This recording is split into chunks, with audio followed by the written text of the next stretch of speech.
Now, dumating na yung aking in-order na 8D filter. Ikakat ko na to and ilalagay ko dun sa first chamber ng ating filtration dito.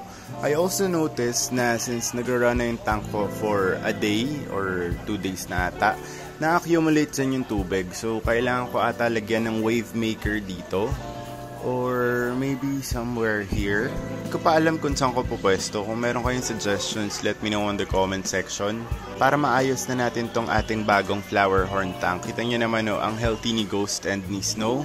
Normally kasi ang mga Thai silk pag nagdi-display ng stress ay para sila nagiging aswang. Yun yung tawag nila. Or like nangingitim yung itsura ng flower horn. But then again, napaka ganda ng kulay nitong si Snow and si Ghost dun sa other side. Sobrang nice ang light ng kulay nila. Ibig sabihin na optimal para sa kanila itong ating ginawang 75 gallon tank. Now, ilalagay na natin ang ating mga 8D filter dito sa ating 75 gallon tank. So, isa-isahin ko lang sila. Kinat ko na sila ng akma para dito. 6 yung pinrecut ko na ilalagay ko dito sa ating tank. Ayan. Iniwan ko na yung parang green screen dun sa ilalim. Tingnan natin kung kakasya tong 6 dito. Kung hindi kasya, okay lang. At least meron akong reserva. Alam nyo naman na napakalaking tulong talaga ng 8D filter. This works magic para sa pagpapakristal clear ng ating tubig. Kita nyo tong process na to. Ginawa ko dun sa aking 100 gallon Godzilla tank. And makita nyo yung effect dun. Sobrang ganda talaga at sobrang crystal clear ng tubig dahil sa 8D filter. Kung kayo ay gumagamit ng mga sump tapos di pa kayo naka 8D filter, ay ewan ko na, you guys are missing out. Kailangan yung gumamit ng ganito. Sobrang ganda talaga as in. Na-fit ko na yung 6 na layers ng 8D filter. So far, umaagos pa naman siya. Kung sakaling hindi na siya aagos at mag-overflow dito, then that's the indication na kailangan na natin siyang linisan.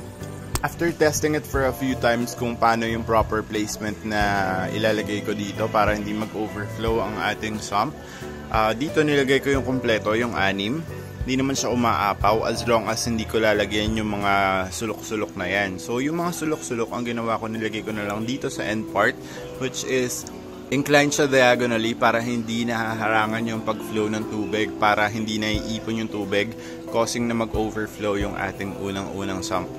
Almost complete na itong ating 75 gallon flower horn tank. Ang kailangan ko na lang dito ay yung wave maker, and kung iisipin ko kung saan ko ipi-place yung ating wave maker.